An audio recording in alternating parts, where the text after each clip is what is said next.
Shin Godzilla moved away from the monster versus monster action and returned the big guy to being a genuine disaster that Japan must survive. Perhaps we'll miss trees being stuffed into throats, but this film has much more to say.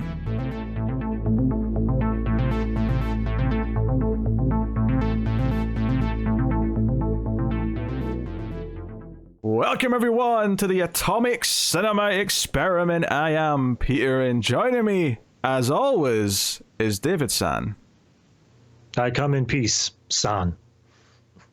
You say san at the end of a name. I mean, I don't know much about speaking Japanese, but I know that much. Well, I don't know what I'm supposed to add on the end of a sentence. Konnichiwa? You could have said hello. You could have said hello in Japanese. There you go. That's it. I've exhausted the extent of my Japanese already, okay? That's all I had in the tank. Domo arigato, Mr. Roboto. Translate, please. Thank you very much, Mr. Roboto. Okay, very good. Welcome everyone. It's the Atomic Cinema Experiment. This is a science fiction movie podcast, and of course we're going to be doing a few Godzilla movies on the build-up in April to Godzilla Cross Kong. Okay, in the podcast originally at this point, I'm talking about what the plan is to eventually cover Godzilla Minus One. But, of course, you might remember that we already did Godzilla Minus One because we got the chance to both go see it in theaters, so that's already out. So any reference I make for the rest of the review about Godzilla Minus One coming at a later date, you can ignore it. You can already go check it out. Also, I'll just tack on to this little audio insert that David's audio is not as good in this one. It was the same last episode with Scanners. It's just a glitch that causes his audio to go wildly out of sync, backwards and forwards, so I couldn't use his audio track. So sadly, he's just got the Skype audio call quality, which isn't great, but it is a backup. At least you still have the episode. It should be back to normal, hopefully, for next week. So thank you very much. Enjoy the rest of the show. The idea is we were doing today Shin Godzilla, we'll get Minus One done, and we'll have Godzilla Cross Kong, the big new American movie, in April. Mm-hmm. So some Godzilla things to feast on over the next little while. And I believe for the first time, and not only your time on this show, but I think even in all of Collector's Cut, this is the first time that you had seen the movie and I hadn't coming into the show.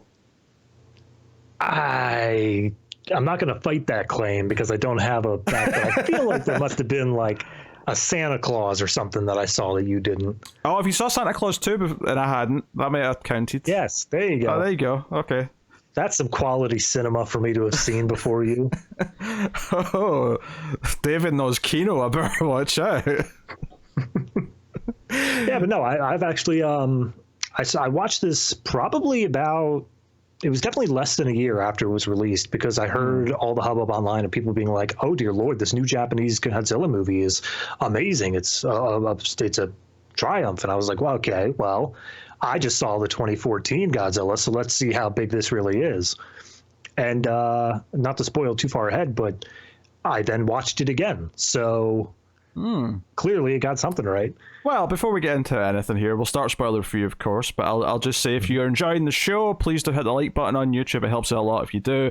And of course, you can support the show and keep it coming by going over to patreon.com/MailFuzzTV, and you get some bonus monthly shows with me and David and some other bonus stuff as well. But I'll tell you more about the bonus content at the end of the podcast, which is also where David will be telling us about his homework. Because David wasn't here for the first 200 or so episodes, he's making a point of going back every single episode and watching something that me and Tara did before his time, so that David will eventually have the exact same bouquet of sci-fi experience that I have. Yep, so I will become an expert. I'll be able to say that is definitely science fiction. Yes. But Shin Godzilla is a movie that, for whatever reason, I didn't see until now. I think part of my thinking is that I wanted to try and watch every single Japanese Godzilla movie before I saw it, and somewhere along the way that went off the rails, and then I found myself just kind of... That was it. I just kind of forgot about it, and then it was whatever. And then, of course, with the new movies coming out, Minus One was announced, and this was before Minus One was even getting any buzz, which, is through the roof at this point in time of recording. I was like, okay, this is the perfect time. This is the best excuse to finally see Shin Godzilla, do it on the show, and talk about it. And don't worry, right? There will come the time when all 28 previous Godzilla movies from Japan will be covered. I don't know when exactly that's going to be. I don't know exactly what format that's going to take, but it's on the to-do list. You know how Godzilla's covered in like eras, like there's the Showa era and the Heisei era and all that. I feel like I'm going to be around for the Showa era, and then you're going to have another host for the next one, and it's just going to have to keep on cycling. Yes. Have they named the current era that we're in? Do we have a name for that? They have. I closed the tab already, but I believe it's like the Heisei era or something like that. Okay. Interesting.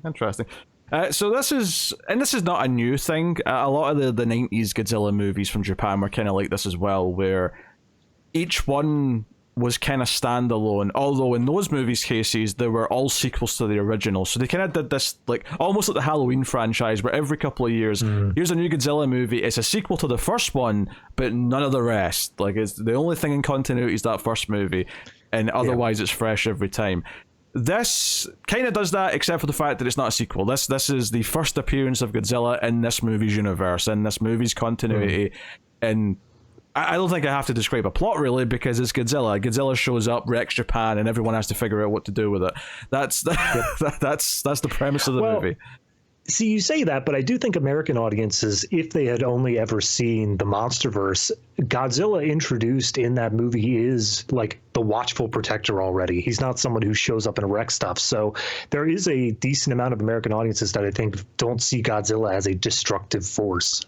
Well, Godzilla's went back and forth on that throughout his entire existence. Like, he's obviously the destructive force in the original 1954 movie, but when you started introducing other monsters very quickly, because people wanted to root for Godzilla, he became the hero. He became the one that was fighting the bad monsters. Even in US movies, as much as we don't like to think about it, because it's not really Godzilla, and we have to do this at some point. I didn't even think of this. Godzilla 98 has to happen at some point. Pete, I'm retiring from the show. but that you know, he's the villain, he's the monster, but then, like you say, 2014, he's the good one, effectively. He's the one who's here to battle the bad monsters. This is this return to, Godzilla's just this destructive force. He's this analogy for something else, where we're trying to bring some meaning back to what it is. It's not just a fun monster fight because we want to watch Godzilla beat the shit out of something else. So it's going for a very specific thing. What sets this one kind of apart in terms of its premise is that it's a lot more about the bureaucracy of dealing with a crisis. There's a lot more of the infrastructure of the Japanese government and how they're solving problems, how they're maybe even working with outside nations, things like that. We'll get into all that in spoilers, like exactly what they do with it, but that's a big focus for this one. But this was an interesting one to come into, because the last Japanese Godzilla movie before this one, unless I'm misremembering something here, was 2004's Godzilla Final Wars, which, that's a good 12 years before this one, so it was a big gap. It might be the biggest gap they ever had, not counting like the 50s to the 60s, where they had kind of a big gap as well. Yeah, I know that so full disclosure, as I was watching this movie, once I was done it, I kind of just fell down into a YouTube rabbit hole of like everything Godzilla. Okay.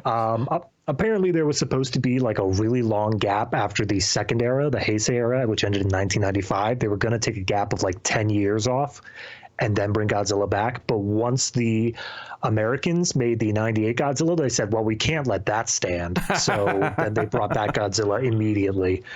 But yeah, no, because of them not taking that 10-year gap, this was a 12-year gap between the Final Wars to Shin Godzilla for Japanese media, of course. And it was fascinating coming into this. Me, the first time here, but just in general, like in 2016, because it's like, okay, visual effects in movies have changed a lot. How we make movies has changed a lot since 2004. But you're also watching a movie that's not an American movie, and like how other countries handle things like effects are culturally just different. it's like, you know, obviously there's going to be some CG, and I expect Japan to do that, but this movie has a real mix of effects types, and I was curious to see how it would all blend together, how it would look. Yeah. You know? I was actually kind of amazed the first time I remember watching this, is that for the first, I would say maybe half an hour of this movie, it felt so low budget comparatively, because like, yes, Godzilla's around, but it is primarily just CG, and it just feels like, okay, you've got your general, you know, shot or whatever, and then you're doing CG work on top of it. It doesn't feel like it's that high budget in terms of what it's doing. But as the movie progresses and it starts showing the true destructive force of Godzilla, you feel that budget just ballooning to the point where it had to have been like a tentpole film, the same way that like Avatar or whatever is in America. Yeah, except it's not actually that big a budget. Even -1's only like a $15 million budget. Yeah. I know. I think there's some.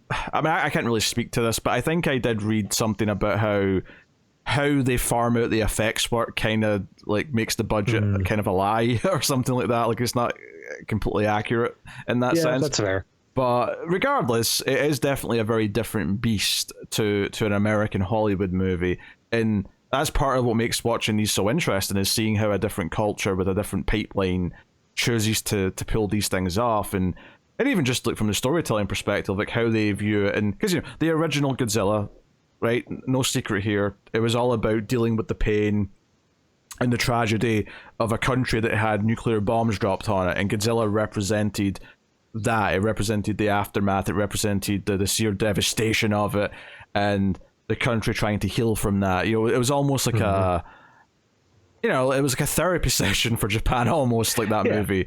And I think what's interesting watching this is that I just not even last year, this year, it was earlier this year, I finally watched Godzilla 1984, which was the start of the second era. That was when it kind of came back after a bit of time. And that has some similarities to this one. There's some of the themes that come up, particularly like working with the US and the different attitudes about the options they have, and just some of those ideas are kind of in there in multiple forms. And I think this one kind of takes them all a little bit further, and I think that's quite interesting. Whereas the American movies have kind of almost turned it into a climate change message. And this one, you can still apply it to this a little bit if you want to, for sure, but it definitely still feels very seated in this like idea of being anti-nuclear weaponry and that kind of thing. I mean, I don't want to get too much into it in the spoiler until we get to spoilers, but this one was defined on a very specific event in Japanese culture very recently, and it's once you see it through that lens, it's impossible to see it any other way. So yeah, but like I say, we're still in spoiler free. We'll warn you before we go into the spoilers. But we'll get into the basis of the conversation here, which is, David, how did you feel about Shin Godzilla? It's great. I mean, I don't want to bury the lead there. It's when I went back and I watched the original 1950s Godzilla, obviously there is a difference in how horror films, and it's weird to call Godzilla a horror film with his entire history afterwards, but that first one pretty much was a horror film. It was this idea of this unstoppable force coming in and just destroying everything that these people love. But it's much different from the way that horror films are handled today. So while it was still tense, while there was still artistry behind it, it did feel a little bit campy in a lot of ways. But that's not the movie's fault. That's just how time has progressed and has changed the film.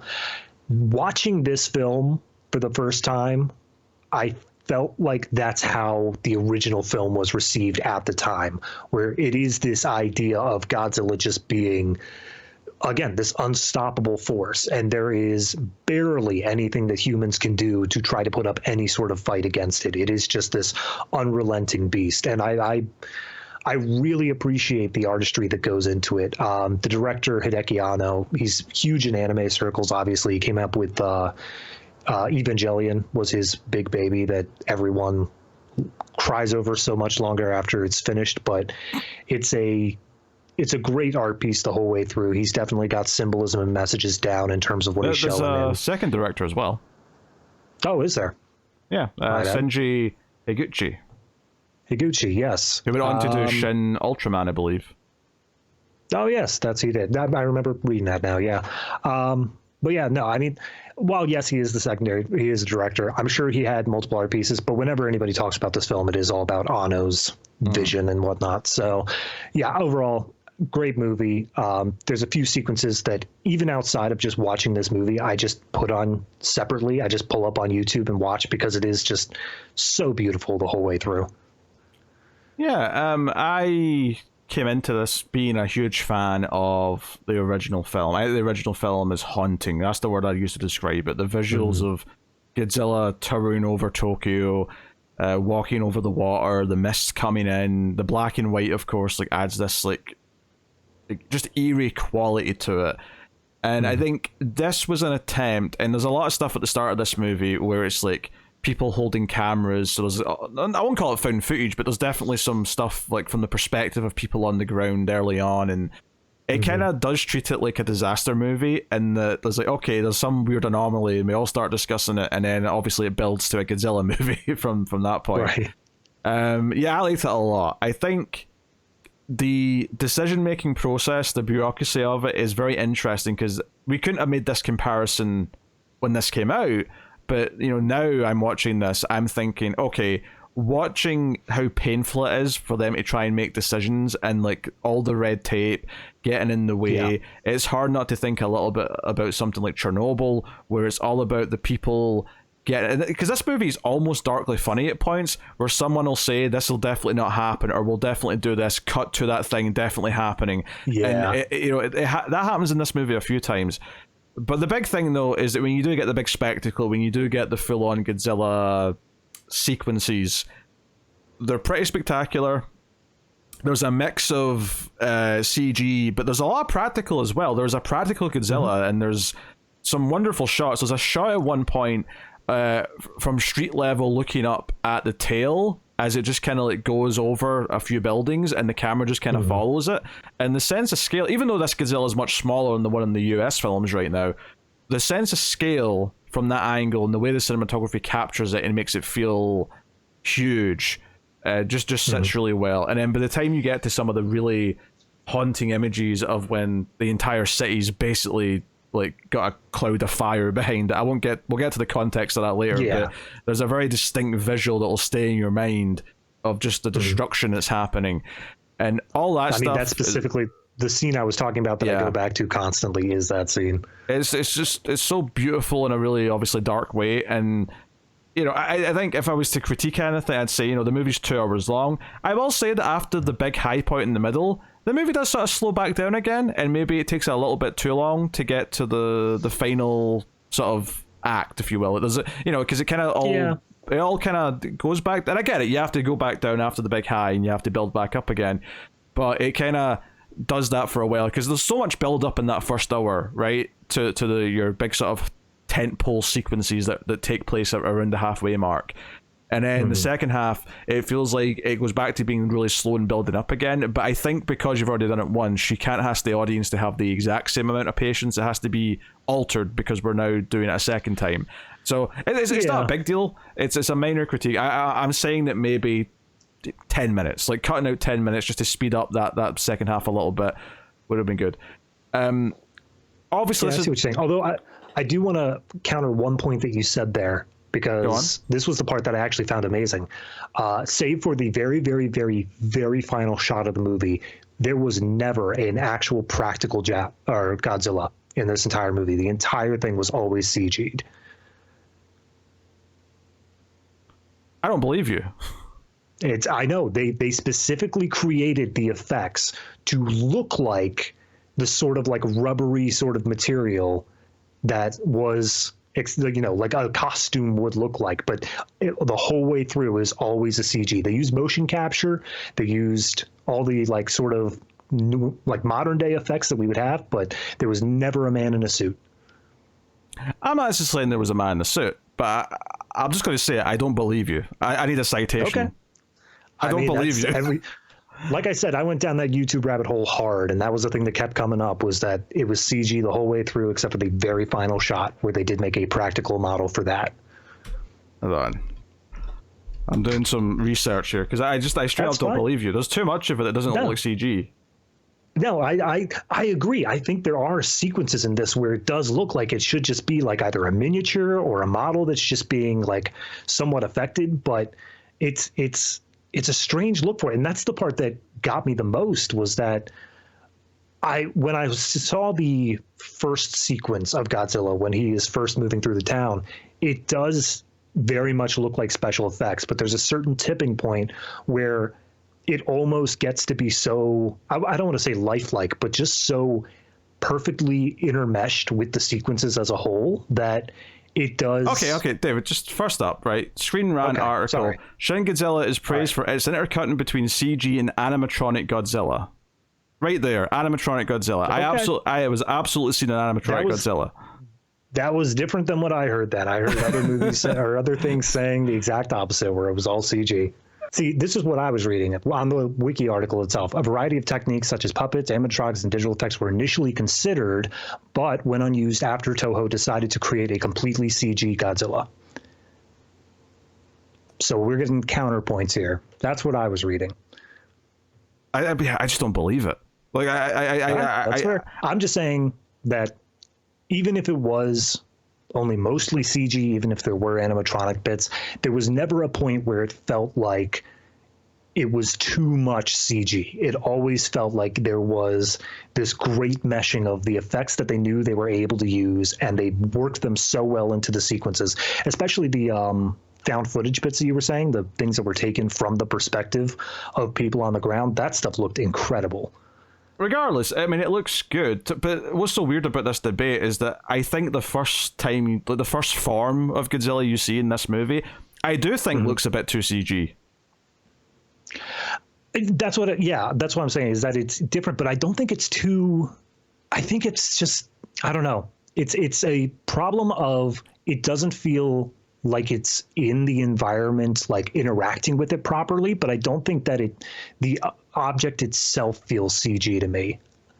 Because I had the exact same feeling the first time I watched it through, and it was only looking back on it now that I feel like, no, it's just because it's so unexpected. Because for anyone, not really trying to spoil much at all, but like Godzilla goes through multiple forms in this movie. He like evolves on camera, and the first ones that you see of him, you would not think are Godzilla, like at all. Yeah. But no, I disagree with part of that. I do think the first one looks like CG. Like, I just think it's straight up looks like CG. Right. The way it moves, the way it looks. Not it's to a bad extent, but I think it's plainly CG, that the first version you see. And then it felt like it was mixing in other techniques as it was going on, as Godzilla was taking more of a traditional form. I mean, I think that the biggest problem I had with this is that there's several sequences, especially in the first form, where you see it like gushing out blood or some other form of liquid. I think the liquid looked horrible. I think that's where they pushed their boundaries too far. I didn't think they quite had the liquid physics down, but I think the monster himself looked fine for me, at the very least. Anywho, to get off this debate, I mean, I'll just say, if everything I thought that I was looking at that I thought was an animatronic or a practical effect of some kind was actually CG, then I'm impressed, not only because it looked real, but because they even made it clunky in the way that it would be if it was a practical effect, which is a really interesting choice, because part of the reason why you wouldn't do it with those is to have more fluid motion, and they chose not to have that, if that's the case. I still am unconvinced, though, that it's not a mixture of practical and CG. If someone straight up proves it to me, I'm happy to accept I'm wrong. But there's straight up moments where I was positive there was practical. Anywho, and I mean that's good for it either way. Yeah, either way that's a good thing. Yeah, good. Yeah. Either way, that's actually a great statement to make. So while I'm busting David's balls a bit here, ultimately this is good for the movie, regardless. So. Yeah.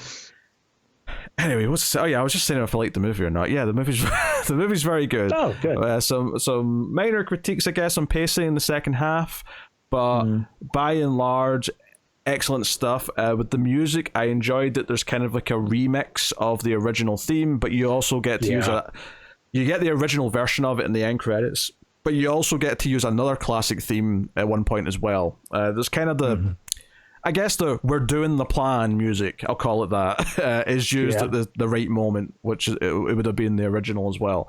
So, and it also does use the I don't know if it's throughout the whole movie, but at least once or twice the original Godzilla roar was brought back as well. Yeah. They absolutely used the roar. To be fair, I don't know if they've ever not used the original sound. I think they've always had it in some form or another. Fair. I think I'm just so used because I haven't gone back to this movie since like the last 3 MonsterVerse movies have come out. So I think I'm just more so used to the MonsterVerse sounds than I am the original Japanese. To be fair, the MonsterVerse Godzilla does sound similar. Like they intentionally created, their version of that original sound. Yeah. It has that thing. That original sound is just its own specific sound clip. If you change it at all, then you're going to recognize the changes in it. Oh yeah, so the Wilhelm scream, yeah. Right. But yeah, so anyway, I think obviously maybe another critique you could maybe give the movie, if it's important, and I think it's debatable if it is in this particular case, is that I wouldn't say there's like a main character with an arc or anything like that, because it's not really that type of movie. There is someone who that we would label as the main character, but I think it's because when you're watching a movie like this and it's full of these meetings with bureaucrats and politicians, and there's a lot of like faces you start to recognize throughout the movie, but it's a lot of like big groups of people talking to each other and debating things, and you get a sense of who some of them are based on their consistent opinions, and like someone's obviously the first one every time to say, "Oh, we should kill it, fire everything we've got at it," right? There's always one like that, and then there's someone who's like, no, we should wait, and there's always one who's like, no, we should evacuate it first, the people come first. Like, you get the different types of arguments that they're coming out with, but it is very much a movie where it doesn't have like a central character you're following on an adventure or anything like that. Right.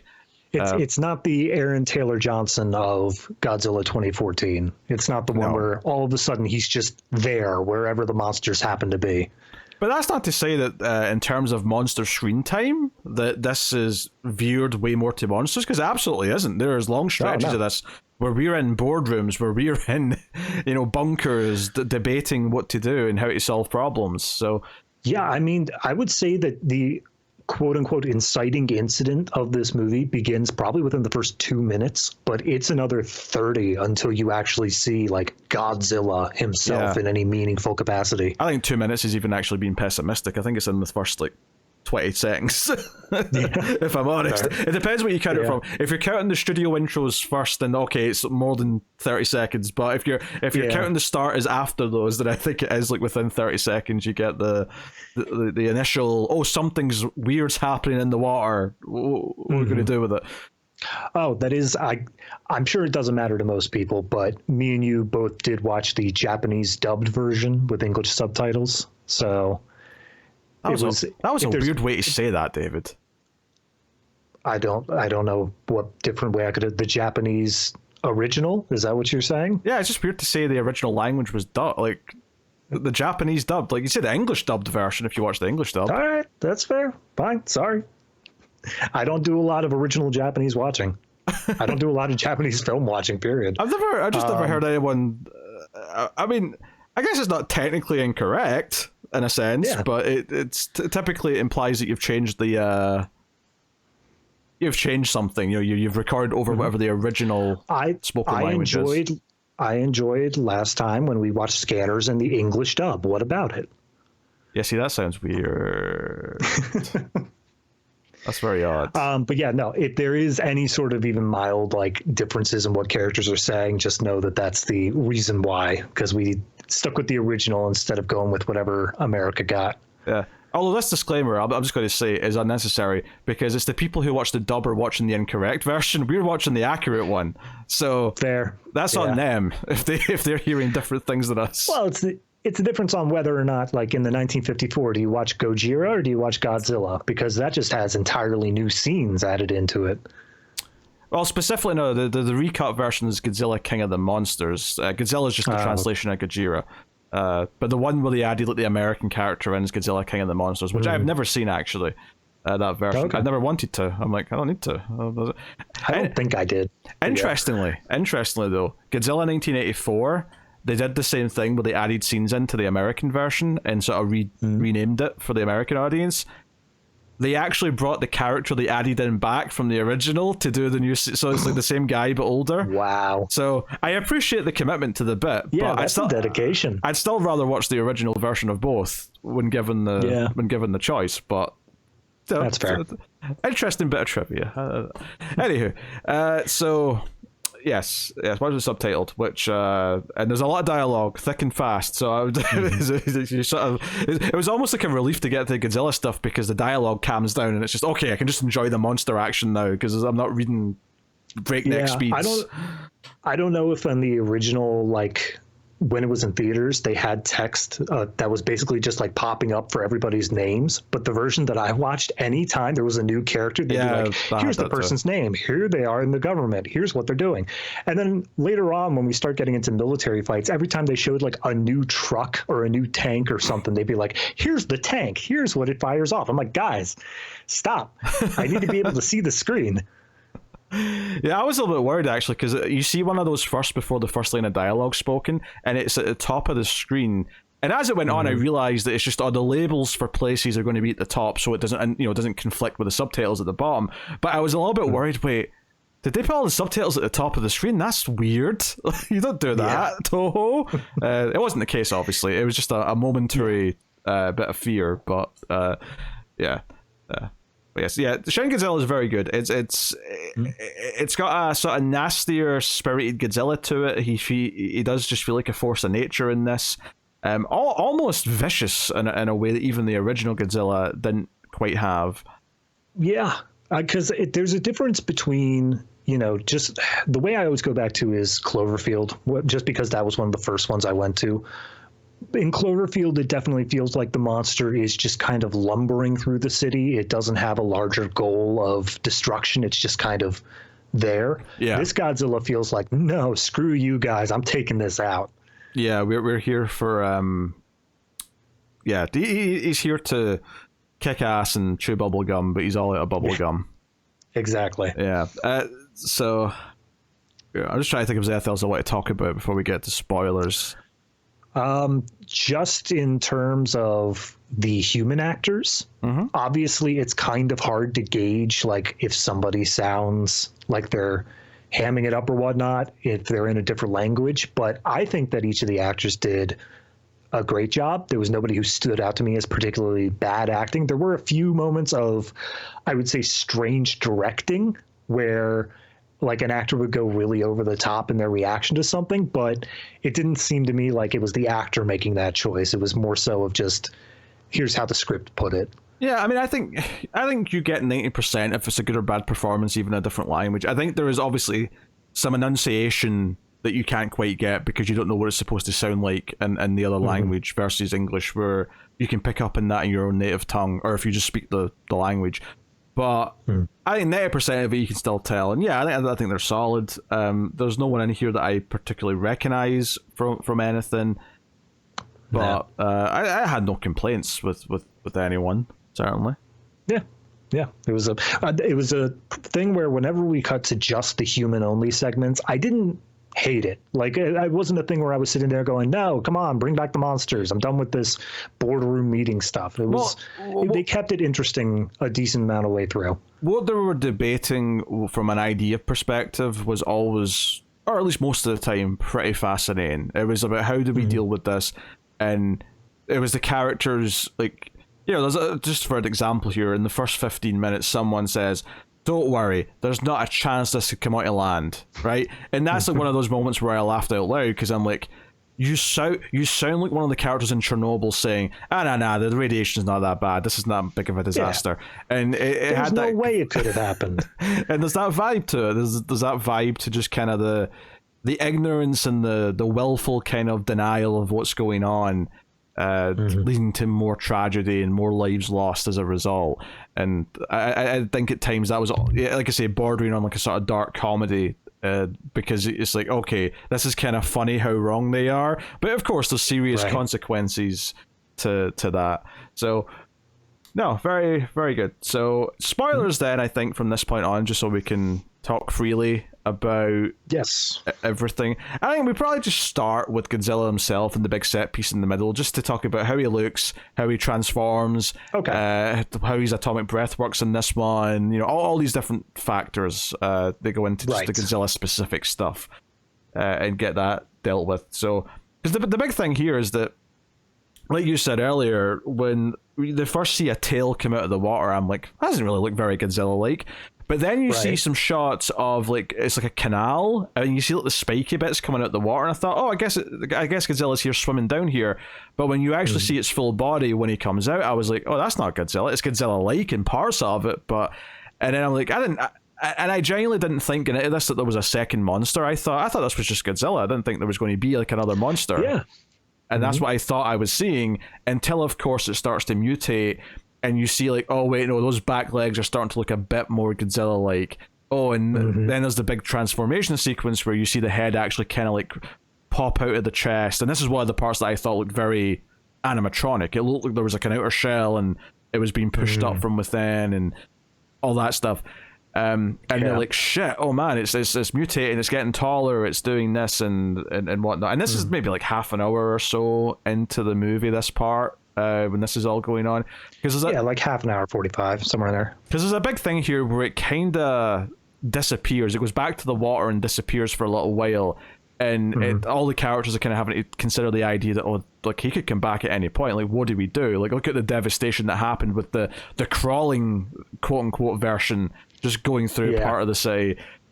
So this is all built up, of course, to when he comes back in full form. Godzilla's design in this is very interesting. I think he has maybe the thickest thighs of like of any Godzilla design I've seen. This movie, I think, took extra special care to try to explain, probably even more so than any other Godzilla film, how Godzilla could biologically exist. And that's why they go through this sort of evolutionary cycle thing where they say, okay, he's a sea creature. He's lived down on the ocean. If he all of a sudden came up on land, how would he be moving? How would he be able to do that? And that's why you had this basically dead fish version where he's just sort of plowing his way through the streets on his hind legs with his head just buried into the ground. But then he evolves. He's like, okay, I'm up on land. I can walk now. He stands up and he does that. I think that once he comes back with this huge trunk of a body, and then it like sort of narrows as he goes higher up. That's the sort of idea of like, if there were a creature that was 400 feet tall like this, he would need some massive glutes to be able to hold that up. Oh yeah, I think the fact that he's really fat at the bottom but really skinny at the top is very distinctive of this particular Godzilla, this Shin Godzilla. And then obviously you've got the bits of red kind of poking through. It looks kind of mean. He's got that whole thing. Because the big thing at the start of the movie, of course, and I really liked how all this was captured, is they think there's like an underwater volcano eruption or something, because it's just like there's water bubbling up and it looks like blood. There's like a underwater tunnel. They call it an aqua, not a road. What did they call it? Like it's like the English Channel or any tunnel that goes underwater, but. Like we see like footage from inside a car, and like there's a big hole appears at the top, and it looks like blood is coming in through the top, and I'm like, shit, what's going on? Probably is. What's going on? Well, we see it later on that Godzilla's got these like gills that excrete this red atomic like waste or whatever it is. Yeah, that's coming out. I mean, honestly, I think it is just blood. I think that's the thing, because they explicitly go through the biology as they get further in. They discover that this path that Godzilla took through the city his first time around left some radioactive trail. So they've come to the conclusion of, okay, he's got something to do with radiation. He's probably running off nuclear fusion or fission or whatever. And then they managed to boil down the idea of his biology being that his blood is essentially a cooling system for the nuclear reactor in his body. Well, it goes back to basically the dumping of like toxic waste, like not in like a safe way. Like this was back in like the 70s and whatever. Yeah, people were dumping toxic waste in parts of the ocean, and they theorized that's what created this Godzilla. I think that the part to me that made me think, oh, there's a bit of climate change in this. Although I think obviously tying it more to say a nuclear power plant, having a what's the correct term here? Because A meltdown. Is it classed as a full meltdown? What happened in Fukushima?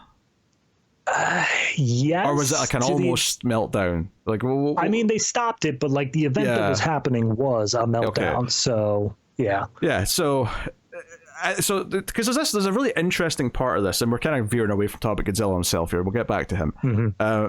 There's this character, I think they call him Mako. The scientist. So eventually, early Sean, we're introduced to this Japanese American character, this young woman named Patterson, sorry, and she's sort of there to be the liaison from the US to the Japanese government, and they've got information. They're the ones with the name. Like, she whips out a document. It's like, yeah, this scientist Mako predicted some of this, and like she opens it and it says right there, Godzilla, and it's like, wait a minute, what's going on here? Someone predicted Godzilla. And I was thinking climate change a little bit here, because there's so much, this idea of scientists telling everyone, hey, this is happening, here are the estimates for when all the tragedy is going to happen, and they keep getting worse as time goes on. But I think you could easily also relate this to the idea of like people warning of like what could happen at a nuclear power plant when disaster strikes. If Yeah, I mean, can I just take a moment and get into the Fukushima thing? Because this is the perfect time for it. Go for it. Yeah, Godzilla's the Fukushima thing. Like, it's 100% the whole way through. So we open up with that tail thing happening. It destroys the tunnel. That is very obviously supposed to be representative of the initial earthquake that happened. And then time passes. The government sits around. They're having all these bureaucratic meetings and whatnot, saying like, oh yeah, it's just an earthquake, nothing to worry about. And then the tsunami hits, and the tsunami is obviously this second form as it makes its way not only through the canals, pushing all of these boats that were originally out at sea deep, deep into the city, but then it spills out into the roads and it starts taking out buildings. It is destructive force, 100%. But then it goes back out. The tsunami is done. But the problem that has happened is because of the earthquake, because of the tsunami, Fukushima's nuclear reactor is now going critical. It's not able to get as much water into it in order to cool it, and therefore that's the build up to the full Godzilla form. And that's them basically fighting against this larger Godzilla form of this nuclear disaster that's coming in and is going to wreck the entirety of the area. I didn't remember the timeline of Fukushima, so I quite like how it seems to link up specifically with how those events played out. That's really cool. I think what's interesting about this, and this is obviously not something that we're hoping for, but it is interesting that something else nuclear related, not a bomb in this case, a reactor, a power plant, but the idea that something nuclear made Godzilla relevant again, because now there's a new nuclear thing to use Godzilla as an analogy for. And just the idea that nuclear, whether we're talking intended weapons or we're talking about tragedies at a power plant, it's just so fascinating to me that Godzilla is this avatar that can be used to talk about that subject in all of its forms, from its inception all the way now to present day. I think that's really fascinating. And Godzilla is the perfect mesh between man-made disaster and nature coming to fix things. Yes. It is the perfect blend of those two, just as a theme. So whichever way you want to take it, you can. Yeah, because again, depending on which version of Godzilla you're watching, he's either something that was already there, that was natural, that was awakened because of what man has done, or he was created because of what man has done, or you know, like the all these variations all kind of boil down to the same kind of few themes and ideas that all kind of go into it. All that stuff's wonderful, and I think it does. It means the movie's constantly got something to say. Like, as much as I'm sure if you were really well studied on every event that happened and transpired over that Fukushima disaster, and maybe one day there'll be the Chernobyl-like miniseries that goes into it beat by beat.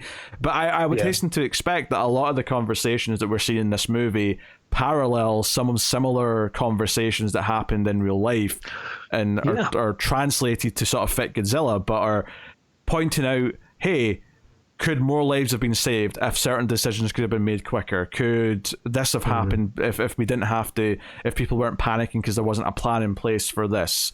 You know, stuff like that. Yeah. And that's what I think this movie does fantastically in terms of the all the boardroom, all the meeting scenes, all these scenes where these politicians are getting together and they're talking about, okay, what's the plan? What do we have in place? And you see them all passing the buck between all these different agencies. They want to follow this level of protocol. They say, okay, we have to meet up, and then a subgroup of that committee has to have their own meeting, and then they have to decide something, and then we'll run it back up the chain before we can actually do anything. Meanwhile, people are dying. We literally cut in between people sitting in these boardrooms and people running for their lives from Godzilla outside. And I think this movie is just highly critical of this idea of there's a time for talk and there's a time for just doing something. And I think that if you look back at the Fukushima, it was a lot of people who were sitting there talking about what to do and not actually doing anything for the longest time. Yeah, and then there's the whole idea they bring in some scientists at one point to try and, okay, now we know there's a creature here, let's bring in some biologists and whoever could possibly give some theories on this. And there's a quick montage of them giving their thoughts, and then it cuts to a boardroom and they're like, what a lot of nonsense. Like, let's not listen to anything they said, let's go back to debating. And it's and then they bring in, I knew someone, the main character, Higuchi, knows, like, oh, I knew someone from college who can't, but she's not exactly high level. So I was like, no, bring her in anyway. And she flat out says, like, she's sitting at her laptop, oh, the thing's got feet and, like, could probably stand up and come into land. And then someone says, yeah, but, like, this article here says if it has web feet, then it wouldn't support its massive weight. Yeah. And she hits out we have no reason to think that it's going to make landfall. And she hits out with, it's already supporting its weight in the water. It's already doing that, and they just don't listen to her. And then, of course, tragedy then continues on as you do. So, to get back to Godzilla, or to get back to the whole scientist thing, the mysterious Mako scientist who had predicted some of this, and it's almost like it's almost like he was taunt, like, because the final message in his, like, documents, whatever, which is, you know, like, do whatever you, I can't remember what the exact phrase was, but it was like, it's like, do what you will or something like that. Yeah, and it was just almost like challenge, like, look, I'm throwing my hands up in the air. I've tried to warn everyone that something like this could happen. No one's listened to me. Do what you want. And I think the way that's obviously, because I think all the Fukushima stuff is there, right? And is up until the actual disaster in the middle part of the movie. But then the movie starts to bring in, you know, it starts to bring in talking about Japan's past. It's straight up, like, when the subject of, do we drop a nuclear bomb on it? And notably, it's the US who wants to hit it with a nuke. And one of the Japanese characters outright just says they want to drop a third nuclear bomb in Japan, which is a very interesting way to phrase that, because it's not like they want to attack Japan in this context, but that's how it's been talked about. This would be the third nuclear bomb dropped on Japan. And at one point, when Patterson's talking to Higuchi outside about what to do and about trying to avoid the nuclear option, which is this, there's basically a countdown on the back half of the movie to, we're going to drop nukes on it, and they're trying to come up with another solution in the meantime, where she talks about how, oh, her grandmother was here when Hiroshima happened. And then it cuts to a couple of photos of the devastation after the nuclear bombs, and they're just kind of in there slyly before it goes on to its next scene. And I thought just sort of linking that up to with that, and the idea that, like, they're trying their best to make sure they don't have to drop a nuclear bomb, but they feel pressured into it, because this is something that comes up a lot in the back half of the movie, is the idea that if they refuse, the rest of the world's going to look at this disaster, and if Godzilla then moves on from Japan afterwards, Japan will be blamed. And Japan, because there's already so much devastation, has to rely on outside help. It has to rely on the economy of other countries and the support of other countries to get it back on its feet. So they can't just alienate themselves. So if the UN and, like, this, you know, conglomerate of all these different countries are all saying, no, the best course of action for the entire planet is to nuke this bastard as quickly as possible, on some level they have to go along with it. There's this floating idea from the back half of the movie on, once, like, the US gets involved and Godzilla becomes well known to the world, where every country seemingly just doesn't trust Japan to be mature enough as a nation on its own to, like, handle the decision here. They keep on saying, like, oh yeah, no, America's going to step in, they'll take care of everything. It's like, well, okay, but Japan is its own country. They should be able to handle this. And that's the movie's idea as it moves forward, is it's basically saying, like, they've given us an ultimatum. They've given us a countdown, and we agreed to it begrudgingly, but, like, we should be able to solve this problem ourselves. We should be able to deal with this as we need to. And like you said, if they fail, they'll be the laughing stock of the world, but they also don't see this idea of them being essentially a secondary thought to the rest of the world as being any better. They see themselves as being able to handle themselves. So and I think it's it's a strange, like, nationalist idea, but not in a negative way. Yeah, cause I agree. It's more of like a positive thing, because I think part of it is the idea of, like, trying to give Japan its own agency in this, because Japan, obviously, with the nuclear bombs, and so, you know, and a character in the movie even points this out and is very critical about it, that the hand waving and, like, false confidence is what led to the nuclear bombs being dropped in the first place, right? He says back in the 40s, like, there was this confidence and this sense of national pride that led to those bombs being dropped. Like, they didn't consider the real possibilities and threats that were there. And he's trying to keep a serious head on and, like, no, let's take this threat seriously. Like, this could get really bad. I think there's an idea of, like, the country trying to have its own agency because it didn't have its agency, you know, in the aftermath of, or at least it felt like it didn't. You know, the Japan people as a whole probably didn't feel like they had a lot of control after the end of World War II and how that ended. Well, there was a scene in this movie specifically where they're talking about, okay, we need to launch a military response at Godzilla, and this is before he even goes back into the water the first time, and they explicitly are, like, saying, they're looking at the bylaws and they're like, because our military was taken away at the end of World War II because of how that wrapped up, like, we can only launch our military in very specific circumstances, and they don't even think that having Godzilla attack falls under those circumstances. Like, the law itself, they quote as saying, only if the aggressor is an outside country, and everyone's just kind of like, extenuating circumstance here, dude. This goes back to the whole Second Amendment thing. Is like, when they wrote the Second Amendment, they didn't predict, like, the level of technology in the future. This is the same thing here. When they wrote this deal, no one was thinking a giant kaiju was going to come out the water and start wrecking shit.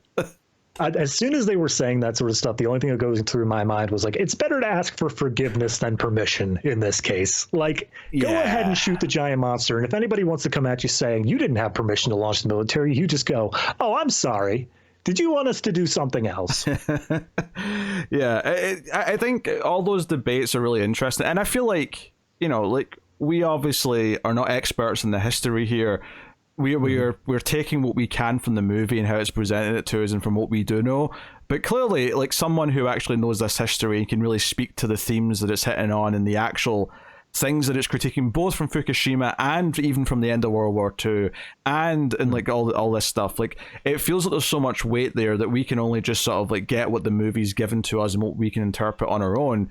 We clearly aren't going to get everything here because we aren't experts, because we don't know as well as this, and we're not Japanese. We've never lived in Japan, but all of this is clearly there, and it gives the movie this extra set of weight that it feels like when they're talking about trying to avoid dropping a nuclear bomb and not wanting that as the only solution. It feels like, this is coming from a people who, the only people on the planet who have had to live beyond this happening to them, right? Japan's the only country where nuclear bombs were dropped, and they've had to, live in the aftermath of that. Yeah, and that's the other thing, is that it's not even a matter of the loss of human life. Like, over the course of this movie, they explicitly say, no, we've evacuated Tokyo. There's nobody left there. It is just Godzilla who would be hit by this bomb. But just the fact that it would essentially leave Tokyo unable to be lived in for decades afterwards is what gives them that pause to say, no, it's not worth it. There's no reason that we should have to go through this again, especially if there's an alternative, which they believe there is. Yeah, in fact, one of the little things they tack on at the end is that obviously Godzilla himself is leaving radiation. They mention that the half-life of Godzilla's isotopes is actually much, much shorter than traditional radiation, so it's only going to be about 3 years before Tokyo is completely safe in that sense. But I think one of the interesting things about the ending, and we'll go back and talk about all the big Godzilla stuff, is that Godzilla, the whole plan for Godzilla is to freeze him from the inside. Is to like, so at the end of the movie, Godzilla is literally frozen still in the middle of Tokyo, and they make this poignant thing at the end here where, no, we have to live with Godzilla. Godzilla's not going away. He's standing right there. And that's where I think if you want to bring in the climate change talk as well, you can say, yeah, like, there's no just getting rid of it. Like, it doesn't just go away. There's not like a quick, simple fix. It's something we're constantly going to have to consider and fight and always be aware of forever. And the same is true with radiation. It's the same is true with if we're going to keep using nuclear power plants, if we're going to keep using all these different things, these are constantly something we always have to keep in mind and be aware of. So I do love the visual and the idea that there's a giant just frozen Godzilla in the middle of Tokyo forever because of how they've defeated him. Not only that, the I think what's even more interesting that is, you know, Japan worked through their own plan. They took Godzilla's blood. They made him freeze in place. But the big thing is that the countdown timer that the Americans had on these nukes, because Godzilla's frozen, they froze the timer, but they didn't call it off. If Godzilla ever moves again, the timer immediately kicks back on, and it only has like 60 minutes from that point to when they will launch the nukes again. So it's this kind of continuing on with that idea that the rest of the world doesn't quite trust Japan, that they are able to handle themselves. They say like, look, okay, yes, you fixed the problem, but we're not sure that you've completely fixed the problem. And if it ever looks like there's any sort of cracks in this, we are coming in immediately. Yeah, it's like they've frozen them, they've delayed the problem, but the problem potentially might just still be there one day to be dealt with. Yeah, I thought that was a really interesting point as well at the ending.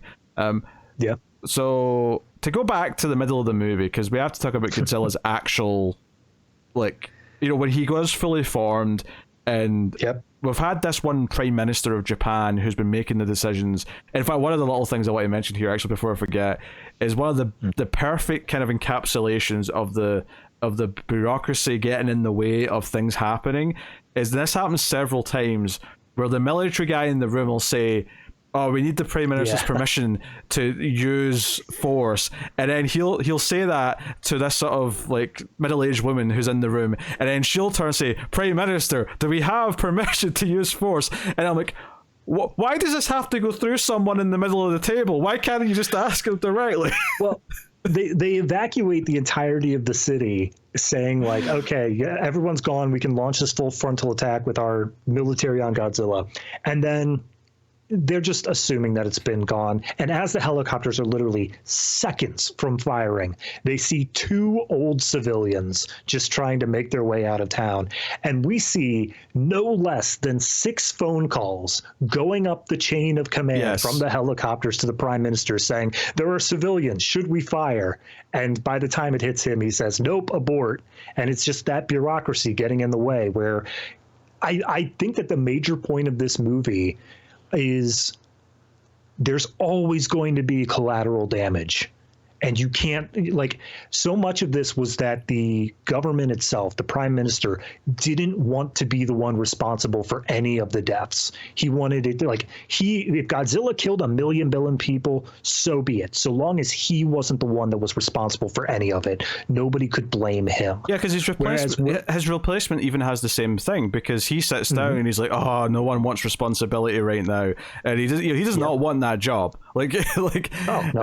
he's sitting there. His noodles got soggy. He hates it. Yeah, because he's like the Secretary of Agriculture or something like that. He's not prepared for this job. He's like, no, I don't want to be Prime Minister. It reminded me of the show Designated Survivor, where the whole thing is that everyone in line for the presidency got killed, and then there's just the one guy who was like in charge of transportation or whatever goes to presidency, and he's like, I don't want this. This sucks. But no, the counterpoint to that though is that when we get to the final like battle scene where we show them fighting against Godzilla, they have a radiation like sensor, and it shows just how much of Godzilla's radiation is kind of like leaking off of him and is infecting the city. And someone points it out. They say, we've reached the acceptable limits. The radiation has gone too far. And the main guy says, we got to keep going, because if we don't, like, it's all for nothing. This is our last option. It's that idea where he takes responsibility. He says, whatever's going to happen here, I'm willing to shoulder that because it is for the better good here. Yeah, I think the big thing about that decision early on about okay, let's not fire because of the civilians. It does also turn out though that when they do eventually hit Godzilla with everything they've got, it does nothing. Like the bullets bounce off of him, and but that's after he evolves and possibly has thicker skin. Like it might have done something after because he was still a sea creature. True, yeah. Well, he was in that kind of I guess this is before he came back, but it was after he'd already transformed the first time. So he was kind of Godzilla shaped by this point. He was walking around, but yeah, he wasn't in full form yet. Where he came back and was like proper armored. So yeah, you're right. It may have done something, and that feeds into the theme of because you couldn't make a decision, it led to more devastation as a result. And I think that sequence is fun because you've got like they hit him with so much stuff that there's just black smoke everywhere, but then it clears and then you still see Godzilla standing there, and I think at one point like he walks into a bridge or the bridge goes up and you see the bridge flying in the air. One of my favorite things about the final set pieces when they're doing their whole plan is that they're using the environment around them, so they actually like not only do they blow up buildings that are around them so the buildings fall on top of him, which is a great visual, but you also have he's walking over the train tracks, so we're going to send in multiple trains from both sides that are filled with explosives, so you get this great shot as the trains are hitting them of like the trains all just kind of like thrown up into the air. It's almost like a kid playing with toys and just being like whoosh whoosh, and just things are flying everywhere. The visuals are great.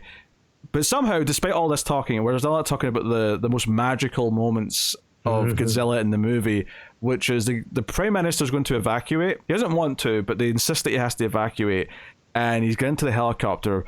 But this is also, of course, when Godzilla's stomping through the main part of Tokyo by this point, and they're saying, "Hey, he's starting to like the fins are starting to glow pink here. Something's not quite right." And it's like, okay, obviously, if you're a fan of Godzilla, you know what this is building up to. This is the atomic breath. Oh yeah. And I think what's so interesting about this is I didn't know what the atomic breath was going to be in this context, and there was stages to it where Godzilla points down, and what's interesting is the bottom of his jaw kind of opens sideways a little bit as well to make his mouth. It's like predator style, like lotus mouth. Yeah, almost. It's still kind of connected with like a sort of, I'd say it's like more webbed than that, but yeah, like it sort of it detaches sort of horizontally as well, and he sort of points down and like.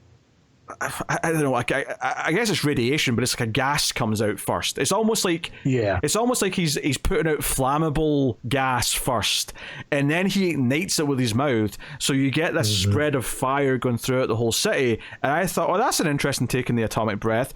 But then it forms into the traditional sort of like beam of atomic breath as well. So yeah, he just focuses it more and more and more until finally it's just a solid piercing shot. Yeah, so you get that as well, and he literally just sort of like turns his head as he's looking towards the city, and you get this almost laser beam just going through buildings, and it's like, okay, this is absolutely destructive. And this is where I think it's the US stealth bombers are starting to try and attack him, and Godzilla just starts like taking them out. And then eventually, when they try to come in from behind, Godzilla's like, bitch, I've got a secret weapon. See this beam that's coming from my mouth? I can send that out 10 times from my fins. So you get this just grid of beams coming from his fins, and it just destroys all the planes that are coming in to try and hit him. And I'm like, okay, at this point you're just showing off now. You just like the visuals of the entire city on fire, Godzilla standing in the city, the beams all coming off his back. It's got this operatic music going on in the back as well. It's so haunting. I love it. I love it. It's gorgeous. It's the big set piece. It's the big money moment. There's some great stuff at the end as well. Like, when I said that they were taking the buildings down around them and they were ramming the trains into them. I guess the only critique I would have about the final set piece and them doing their plan, because I love that the whole plan is to get him down, and then while he's down for a bit is to get some cranes to keep his mouth open so they can pump in the coagulant. That's all good stuff. My only minor critique would be is that I felt like maybe a little bit more tension could have been had if Godzilla started to move again on his own before they started coming, because he almost kind of waits, because he basically goes to sleep, right? Like after he's expelled all of his energy in this big set piece in the middle, he goes to sleep and he's literally just standing there waiting, And it's it's kind of symbolic. It's like, oh no, this problem's not gone. Like, we have to like come up with a solution. And you've got this whole countdown. Yeah, people are basically, they're running tests and they say like, we've got about 2 weeks before we figure he's going to be back enough to full energy where he's going to start stomping around again. Which does tie in really well with the whole meltdown thing, because the idea of, okay, this is when it's going to turn into effectively a nuclear bomb if we don't do something. If we don't take the necessary precautions, it's going to explode. So, so that ties in wonderfully with that, and that's great. But I do almost wonder if like it was a bit weird that he doesn't even start moving, and I guess they're just going for this idea that they're like so down to the wire that they're just enacting their plan as he's waking up. But I didn't take it as so he is frozen. You do see like his red light in his chest starts glowing again at a certain point, so obviously he is powering up. But the way I took it is they were like, all right, we've got everything we need. Like they said, they had an hour until that nuke was about to hit. Like America was going to drop the nuke in an hour. So they said, all right, we're going now. And once they started attacking Godzilla, the first thing they did was they like use some trains to blow up his leg area, like to just cause some explosions around his leg. And at that point, Godzilla woke up again and he was like, oh, okay, I'm being attacked. It seems like he had sort of a defensive thing going on where he was able to be awoken. It's not like he was impossible. It was not like he was totally comatose. He was more of just hibernating. Yeah, that's fair. I just almost wonder if it would have made it a bit more tense going into that, as if like, oh shit, like we weren't going to go for another couple hours. I mean, I know that the countdown to the bomb was also that as well, but if almost like, oh no shit, we weren't going to be ready for another 6 hours, but he's starting to move, we have to start now. Like I do wonder if that would have added to the tension a little bit. It's like, oh shit, we're not quite ready, but we have to go. I think the way to do it without like restructuring anything is just to add a single shot of the American jet that's holding the nuke, like leaving the like aircraft carrier or something. Like just show it's on its way, you're out of time, you have to go now. Yeah, that's fair. I think it was just the idea of like the Godzilla problem becoming a thing again, and like just having him starting to cause something, or starting to even just move. They'd be like, oh shit, the destruction's starting up again, we have to go. They did give 2 cutaways. It was not what you're saying in terms of like Godzilla start moving, but there was one cutaway where they showed Godzilla's chest start glowing again. Yeah. And then there was a second cutaway, which is the big reveal at the end, which we'll get to, is that the tip of his tail like fractures a little bit while he's comatose. And it's just like a very sudden jolt of like the outer shell moving, but it doesn't actually show him moving. It just shows something's happening with Godzilla. He is still changing and evolving even while he's sitting still. Yeah, I guess I just mean for... Yeah, I know what you're getting. Right? Yeah. You want him to be able to wake up and be like, oh shit, all right, everyone in place, let's go. Dress rehearsal's not going to happen. Yeah, I'm just talking about like a...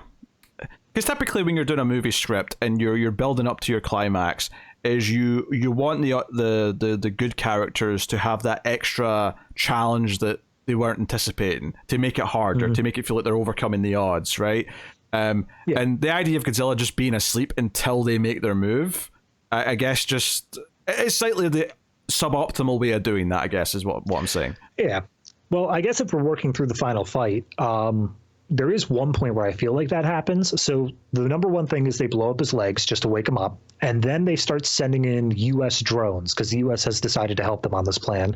And the reason they're sending in the drones is that they figure Godzilla will use his nuclear fin attack again in order to take out the drones before they can hit him. Yeah. And because of that, it's going to expel all of his nuclear energy again. It's basically trying to make that happen with minimal loss of life.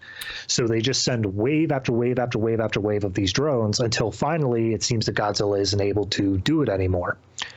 And then they enact phase 3, which is they send in the trucks with the coagulant. But turns out Godzilla did still have a little bit of juice in him. And I think that's the moment right there where Godzilla adds that extra bit of challenge, because he wipes out the first fleet of trucks with just a single atomic breath. It's just 100% gone. It's a great shot as well to get the second one. Because it's the laser atomic breath just sort of going down the street, and it just takes out the, like you say, the wave of trucks. It's a really good visual.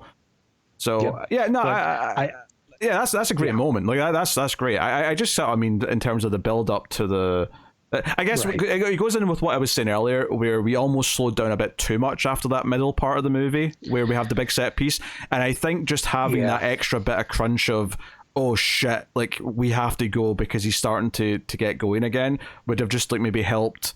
Like, oh, we're building up to this now.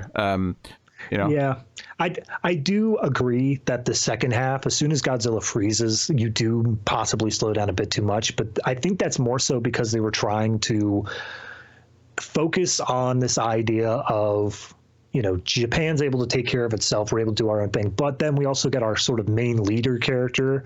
I know he has a name, and I've forgotten it in the hour since we started this review. Higuchi. Yep. He sort of has his own little mini arc right here, where basically he goes from like, oh, you know, I'm a career politician. One day I hope to be prime minister in like 10 years. But then at this point, when the plans are being made, he's like, screw that.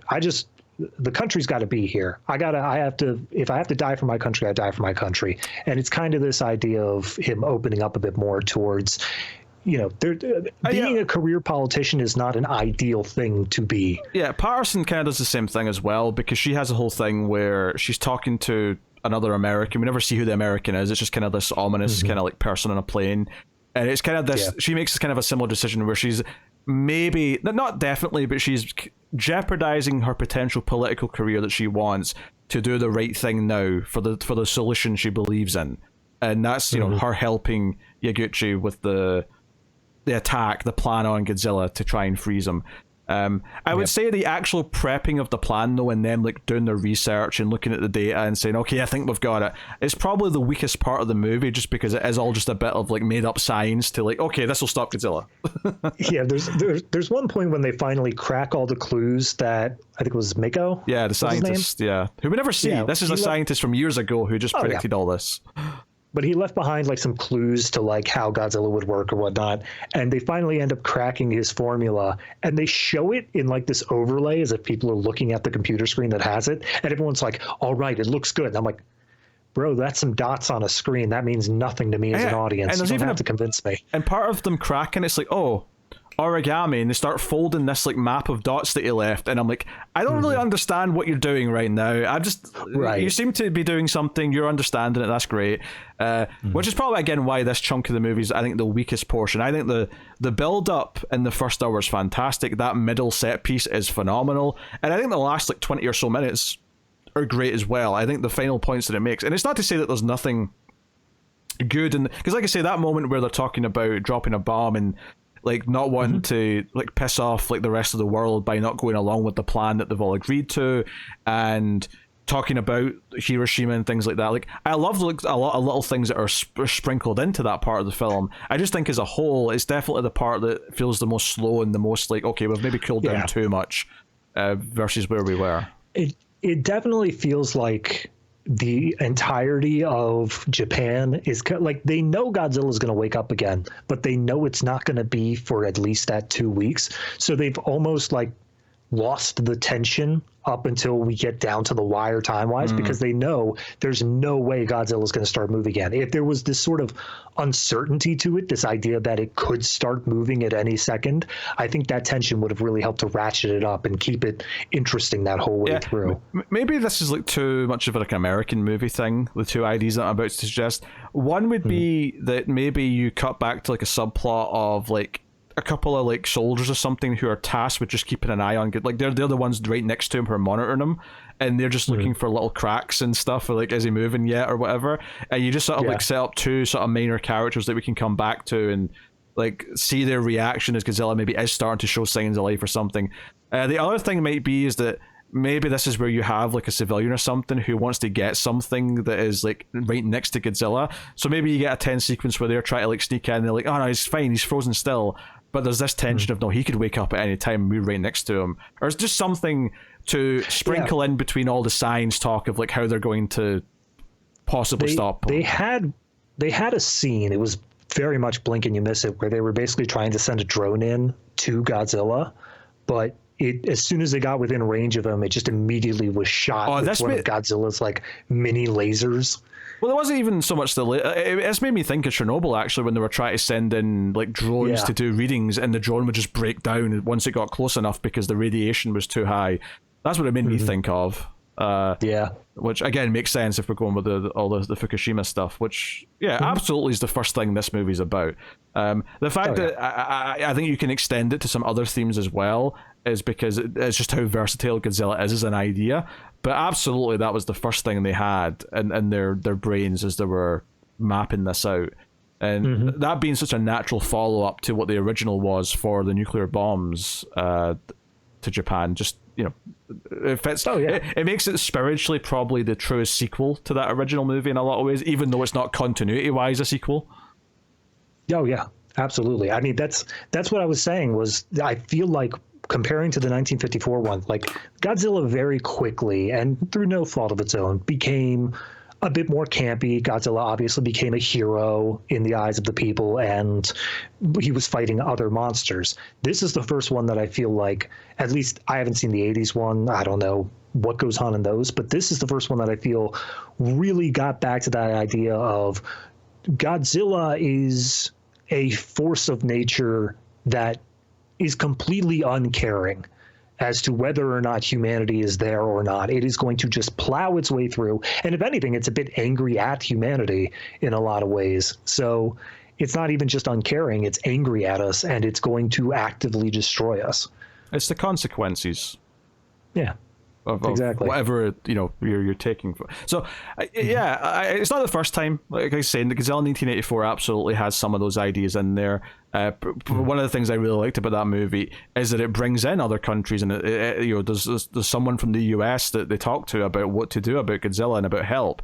And a big part of Godzilla 1984 is the Prime Minister being like, no, we're not using a nuke. And that's something that very much comes up here again. So I definitely see some of the shared lineage coming from that in this one, and it is one of the most beloved of the later movies. So, this does feel very distinct, and it feels very confident in what it's doing. And like, I can make some minor pacing quibbles and maybe a couple of little things that I would have improved one way or the other. But its set piece moments are very well done, and they feel so distinct. And that they don't look anything like the American movies, but they also feel like they don't look like the old Japanese movies either. They feel like this like concoction of a new style, a new visual language that is distinct to its own movie, to its own. And maybe -1 has a similar style of visuals. I'm not sure. I haven't seen it yet. I'm looking forward to it. Yeah. But same. It feels like it's doing its own thing in so many ways, whilst also very much being a Godzilla movie that still owes its entire identity to the original, because the entire idea of using Godzilla as an analogy or as an avatar for this disaster, this tragedy that happened or almost happened, perhaps you could argue in this case, is very much from that original movie. And which is why I go back to that statement I said a few minutes ago, is that in some ways it is probably the most authentic sequel, even though it's not a sequel. You know, the spiritual sequel. Spiritually, it is the closest in a lot of ways to what that original movie did. So, So, real quick before we wrap up, there's one final thing that we need to talk about, and that is the final quote unquote form of Godzilla revealed in the final shot here. So, I'm hoping people have seen the movie if they're hearing the spoiler bits. If not, definitely go watch it and then come back for this very last few seconds, because the very first form we get is just the tail. It's just, we don't see what the body looks like. It's just the tail under the water. Then it comes out and we see the body. It's flopping around. It's unable to support itself on its hind legs. Then it eventually stands up. We see it's able to walk on its hind legs. It gets a little bit sturdier in that regard. Then it heads back out to sea. And when it comes back a little while later, we see its skin is toughened up, it's gotten darker skinned, and obviously it has its nuclear abilities now. But the big thing is its tail. And its tail is still like half of its body size, if not. It's swinging around like crazy. It's an absolute huge part. This is absolutely the biggest his tail has ever been in a movie, relative to his body size. And let me tell you, we go full Geiger on how phallic this thing is. But when they are analyzing it when they're doing these sort of descriptions. They say how he is able to evolve to whatever the settings really require of him. He is able to, if he needs to withstand nuclear blasts or whatever, he evolves that. He is able to adapt to whatever his situation needs. They call him an extremophile because he's able to live in these extreme situations. But the very last shot of this movie, as we see that the huge body of Godzilla has all been frozen solid, it's essentially a rock at this point, is we zoom in on the tail, and sprouting off of the tail, we see what I can only describe as Godzilla-themed xenomorphs branching off of his tail. They are humanoid, they are much, much smaller, and they are all barely frozen in place.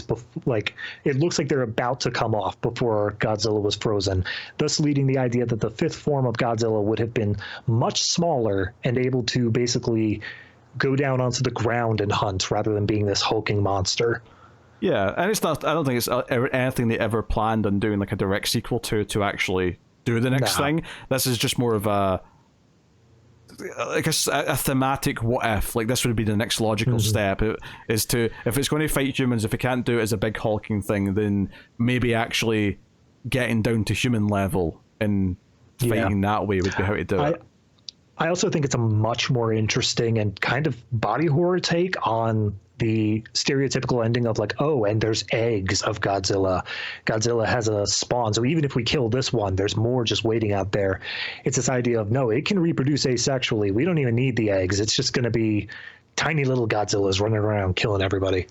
I mean, that's primarily Godzilla 1998 you're thinking of, I think. But yeah, but done so much better. At least I don't remember any Japanese Godzillas that end with an egg.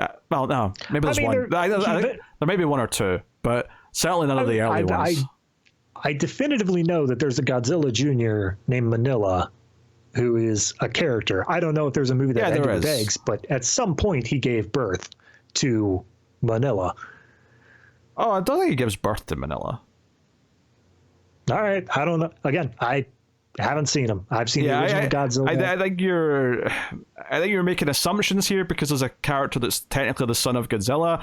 I don't remember there being like a birthing element to. Well, I'm not saying it's in a movie, but I'm saying that at a certain point, I assume there would be an egg thing just to say like there will be a son of Godzilla. Yeah, I don't know if that was at the end of a movie though. I don't remember that being like a tease. But again, it's been a while since I've watched those. So, we'll get there. I don't remember if it's an adoptive thing or if like there's just an egg early on in the movie, and it's like, where did it come from? Who knows? Yeah, Godzilla is also able to reproduce asexually. Just that's a consistent thing. I don't know if that's a consistent thing, though. I feel like in most movies, it doesn't even come up, the idea, can Godzilla reproduce or not? Definitely not. But it's the matter of whenever they need it to come up, they're like, well, we're not going to make a female Godzilla to have a mate with. We're just going to make it be that there's a baby Godzilla now. I feel like if most movies just treat him like one of a kind, and it's partly why Manila as a character is something that, that's better left forgotten. We don't want it. No more Manila. How do you expect them to relate to the kids if you're forcing them to just look at a giant man in a rubber Godzilla suit? How dare you? Godzilla's not meant to be relatable. Is my first thought on that. Fair enough. All right, but yeah, I mean, just to wrap up, I think that this movie, one thing that we kind of glossed over is the soundtrack. It does use a lot of the classic Godzilla score, but there's also a bunch of new tracks in there. Yeah. I think the whole way through, it just nails it. This movie's soundtrack is one that I can come back to repeatedly even without watching the movie because it's just hauntingly beautiful for so much of it. Yeah, it's an experience. It's one of those things where like I started watching it and I was getting into the vibes of the sort of the response to what's happening. We have to talk about there's this thing in the water, these tunnels are closed, and then it escalates to a monster and it escalates and it escalates. And when it builds up to the spectacle, the music and the visuals all kind of come together to give this vibe. And it feels like a movie that's very much about the strategic response as opposed to following, like we said earlier, a hero who is going to be the one who saves the day miraculously through like a singular idea or something like that. It never tries to be that. And as a result, it does kind of feel like the humans are in awe of the thing that's happening to them, the thing that's happening around them. So, yeah. I do wonder how much, because obviously Japan is much less individualistic as a country than, say, like America. They do believe in the collective greater good and such like that. I mean, that's how the whole Fukushima thing basically wrapped up, was that there were a bunch of volunteers, elderly volunteers, who decided to go in and be able to fix up the problem that needed fixing up in there. So it is this idea of you do what's best for the people as a whole rather than what's best for yourself. So I think that might be a major contributing reason as to why this movie doesn't seemingly have that singular hero character, and it is more of an idea of collectively as a whole we can come up with a way to defeat Godzilla. Yeah, it's one of those things where it's unconventional. It's not typically what you do when you're writing a story, but there's always exceptions that prove the rule, and exceptions that it makes sense for this to not have these kind of things, and it makes it a very different type of movie to watch for sure. But I would say like the singular human characters have never been a stronger point in the Godzilla movies anyway. Like there's always human characters in them. There has to be to some capacity, but they're never, or very rarely, are they the defining parts of it. The human characters in the original Godzilla movie are very good. But immediately when you go to Raids again, you've got this stupid love triangle that you're tearing your hair out every second it cuts back to it. You're like, just get to the main reason why we're here. And I think, gonna go. Sorry, apparently there was a subplot in a very early draft that was like a romance subplot going on, and Hideaki Anno was just like, nope, not doing that. Throw that page out. I mean, I think that would have bogged it down. Like, I think that was right to like any additions I would have suggested, whether you liked them or hated them, were all of my thinking was about just upping tension and giving us more ways to explore the human perspective, looking up at Godzilla. And I don't think the romance would have helped. Like, part of me was worried that they were going to do something because Patterson, when she comes into it, they even point out she's so young. She's this young, beautiful woman. Like, I was like, oh, are they going to do a thing where Higuchi falls for her? And they never do that. If anything, they actually go out of their way to show that it's just kind of this mutual respect at the end, where it's like, hey, she's going to try and be a politician in the US. He's maybe going to be a politician here in Japan, and maybe one day their paths will cross again, in that kind of international relations manner. Right. So I did think it was bold though, because when she's talking to the American guy and he's like, hey, if you make this choice, you might be kissing that dream of being president in your 40s goodbye. And I'm like, have you seen what the American public vote for? Like, I don't know if this woman who has a Japanese accent trying to be president in her 40s is going to pan out anyway, through no fault of her own, might I add. Yeah. I didn't get a chance to bring this up before. My one very minor nitpick here is that they explicitly say that Patterson's character is supposed to be Japanese American, raised in America.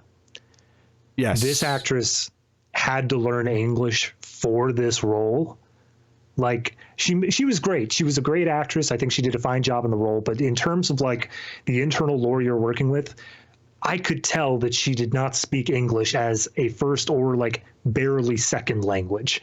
She had to learn it very quickly for this. So I think that having someone who could put on like an American accent would have been a lot better. What's so weird about that though is that I feel like the few times where she says something in English rather, like, I don't think you needed them. I think if you just kept her just talking to other people who were speaking Japanese, it would have never came up, and I would have just accepted, because I don't necessarily think I would notice like the difference between like, I can notice like an American or Japanese accent speaking English.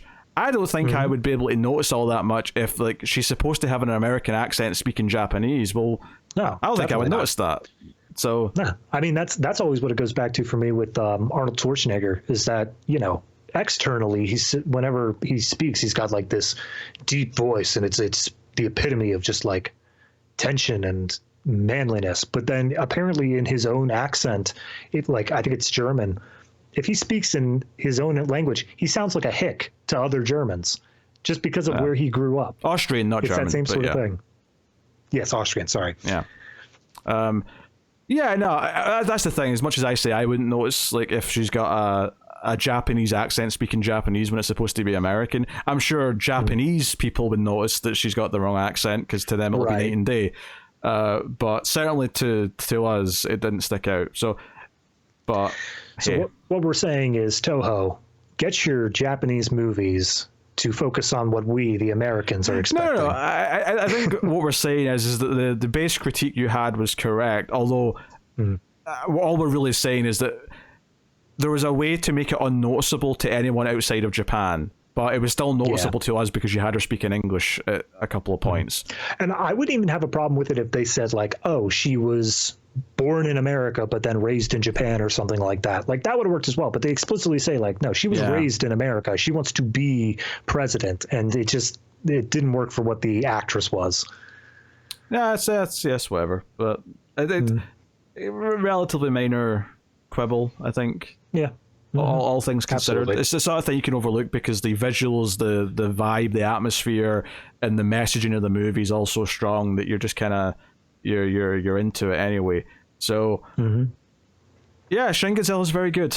Yes, I'm happy to finally have seen it. It's got me hyped to go see -1, which I will be doing very soon. We won't be doing it on the show for another month or two. I'd have to check where it's coming up in the schedule, but yeah, give or take. So it's going to be somewhere in March. August, March. Okay, so it's about a month before the new American movie. Okay. Yep. Right, so you went to expect it then. So very good. All right, well, I guess we're here to rate the movie. So what are you going to give Shin Godzilla? Yes. I mean, I can't, with everything I've said, just watching it back again, I was enraptured the whole time. I can't give it anything less than a 9. It's okay. A fantastically well-made movie. It, I think, hits on what Godzilla should be all about. As much as I love watching him punch other monsters in the face, because yes, I do love that. I think that you can make a movie that has a deep message that can be told through Godzilla, more than just Godzilla punches monsters in the face. And this just hits it on all accounts. This is a fantastically well-told movie. I think that there's a reason that it is able to get a sequel made. It's not a sequel. It has been. It's not a sequel. But it's in the same continuity sort of. Not. Vibe. It's not? I could have sworn that it was in the same Shin Godzilla because it's the race era. All right. Well, regardless, it's still... -1's a completely standalone movie. All I've heard is that you don't need to have seen a single Godzilla movie to watch it, even the original. Really? Oh, wow. All right. Well, either way, this definitely reinvigorated Godzilla in the Japanese market enough that we can get Godzilla -1. So with all that said, yeah, I'll definitely give it the 9. Yeah, I think for me, I'm going to go with a straight 8. I think it's a great movie. I think the visuals are wonderful. It is one of the best Japanese Godzilla movies. It's not as good as the first original movie. The original film is too important in its history, and it's such a well-made, fantastic film that it's going to take a hell of a movie to top that, I think, to me. But this is one of the best since then. And I think I'd have to rewatch the other ones that I think are really great. I'm thinking the Ghidorah, the three-headed monster, which is like the 5th one. I think it's the one that I've always said is the best sequel. Either that or Godzilla 1984. I think this is definitely... I think I'd put this above 1984. I think I'd say this surpasses that. I think what I like about Ghidorah so much is yeah, it's starting to go into slightly goofy territory, but it's this idea that this ridiculously beautifully 3-headed monster is coming from Jupiter, and the only hope is that Godzilla's going to have to fight it. It's like the best, because that's the movie where Godzilla turned face. Because in Mothra versus Godzilla's the villain and Mothra is the good guy, or good girl, I guess, because Mothra's female. But in Ghidorah, it's like no. Mothra's like, hey Godzilla, we need to work together. Like, you and Rodan need to get on board because this Ghidorah is going to ruin everything. And that's I have a lot of love for that one. Very different though from this. Very, very different. So but that's it. 8 out of 10. Really great. It might go up in time as I see it again. But it's what it does well, it does exceptionally well. And the minor critiques that I've given it are the things that are maybe just holding it back from being just downright amazing. But I've heard lots of great things about -1, so I'm very excited to see that in Yeah. just to see how I feel about that. So more on Same here. that soon, because I guess we'll find out. You'll find out from what we think of that in March. I mean, by the time you're getting this, like, it'll already be like a month old at least, -1, because this is not going out until like January or something like that. So yeah, that's the plan. So yeah, before David gets to his homework, I'll just I'll do the plugs here. So you can support everything over at patreon.com/MailFuzzTV. And we have 2 monthly shows that me and David do that you get over there. The $3 tier and up, you get Criterion Cut, which is me and David talking about Criterion Collection movies, some of the best. And then at the $5 tier and up, you get Extra Reels, which is me and David talking about some of the worst things of all time. And we've been talking about maybe cycling in more sci-fi movies into that as well, because some sci-fi movies fall into that tier. So it makes sense that that's where they would maybe go if we're not willing to give them a regular episode. Some sci-fi movies, I feel like half of the bad movies I ever watch are people who are just like, what if, future, but stupid idea. Yeah, well, I mean, like, there's some bad sequels to things that, because we have to do Scanners 2 and 3, for example, at some point, and I don't know where they go. I can't wait for Scanner Cop. I saw that when I was looking through the Scanner stuff. Yeah, that's a spin-off with scanner powers. Yeah, but that's a spin-off though. Scanner Cop 1 and 2 are a spin-off series. So I guess in total there's 5 Scanner movies worth doing. Great. Can't wait. So yes, go support us on Patreon. Plus there's Screams After Midnight or Horror Movie Podcast. There's bonuses for that and all sorts of other things. So if you like the show, go check that stuff out. Very good. All right. David's got his homework. David is watching movies that we did in the show before David joined up.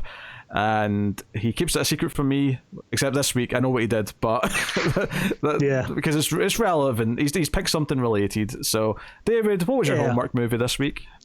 Well, as you were saying, eventually we're going to be making our way to Godzilla Cross Kong, which is MonsterVerse, and you and Tara made it a point to cover the entire MonsterVerse before I got here. So, had to start with Godzilla 2014. I have to start from the beginning and work my way through there. And I had seen that one before. As I said, I saw it actually before Shin Godzilla. I think I've probably seen it twice before this current viewing. I remember the first time through, I did have the same sort of criticisms that were kind of widespread of, oh, there's not enough monsters, and oh, we focus on Aaron Taylor Johnson and his wife and such way too much. There's too much people stuff in this movie. But watching it back again this time, I actually found myself appreciating the human stuff a little bit more. I found myself finding how much it added to the story overall, rather than just being a distraction because they didn't want to put monsters on screen. And there was still a lot of monster stuff on screen. I think people they save it for the third act, most of it, but when it does get there, there's like, for me, I love that movie, and I love that movie partially because the way they treat Godzilla is this monstrous thing. They've got that 2001 music playing the first time you see him properly, but it's those visuals, like the way San Francisco's turned into like the apocalypse, like when they're skydiving in and you're getting just glimpses of Godzilla, the silhouette, or I think all that stuff is just beautiful. And it's the same reasons why I like some of the stuff in the middle of Shin Godzilla, is that just the visuals and the way they handle it. I think there's a point that you guys said in the review that I really think is what I was feeling during those scenes, which is those are the moments where you realize Earth no longer belongs to humans. And obviously it's an idea that the movie series itself runs with. It's this idea that, no, Earth has always belonged to the Titans. They just let us have it for a little while. But those scenes were the ones that was really this microscopic human just going into this massive battle where they couldn't care less if you lived or died. That's the sort of thing that I feel really set the tone for what the movie was doing overall. Only 2 minor critiques. There is, in the third act, obviously, we do still have to give Aaron Taylor Johnson something to do. And honestly, I think he takes on a bit too much of like hero syndrome, where, oh, he's the only person who's capable of doing this final thing. And I'm like, all right, but like, why does he have to be the one, I guess? And then the secondary thing is more of just something that made me laugh, is that there's several points throughout this movie where they'll go to a place where they know that one of the Mutos, one of the other monsters, have been, and they'll send in like a helicopter or something and show the people going into this location. And then they'll cut to the other side of it and show there's this giant gaping hole where like the monster is either clearly left the path that he's walked through or is still literally right there. And I'm like, guys, did you need to like do the whole thing? I feel like any satellite would have picked up this giant ass monster walking its way currently to Vegas. I mean, that's fair. I'll let them away with it for dramatic license, though, because you get the big reveal of oh shit, the back of this base is open because the monsters went through it. Right. Like the first time they did it, it was a trail that was leading out to the ocean. I'm like, okay, perhaps they missed it. It's out in the jungle. I can explain that. The second time they did it, you literally see Vegas like right there, and the monster is immediately in front of it, towering over it. And I'm like, okay, you probably should have caught that one beforehand. No, that's fair. But yeah, no, overall, it's a great start to the MonsterVerse. It does some very cool things. Yeah. I have fun with the rest. I have fun with the rest of the movies, but I am always a little bit sad that the tone of this movie didn't stick around, because I kind of wanted that tone with Ghidorah when we got to like his movie, and it's a shame that I still enjoyed that for what it was for the most part, but it's definitely a big step down in terms of the vibe. Yeah, I watched through this movie, and then like I said, I started going through the Godzilla rabbit hole, and I watched a clip from Godzilla versus Kong, and I was like, oh, this is just completely different. There's not even any DNA. It's a cartoon. That was one of my big things, is that it does feel like the tone and the atmosphere of this is just put aside for the cartoony qualities that the rest of them have.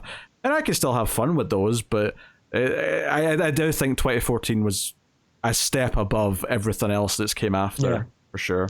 I mean, if anything, it's just mimicking how the Showa era went. We started off with Godzilla being this force of nature, and then all of a sudden he's buddy and fighting alongside the humans. Overall, though, score, I would probably just give it a flat 8. I think it is good. It doesn't quite have that same little extra getting to that pure, like, artistic vision that I think Shin Godzilla has, but it is a fantastic film nonetheless. Cool. All right. Well, excellent. We'll find out what you think of the rest of the MonsterVerse, I'm sure, sprinkled out over the next couple months.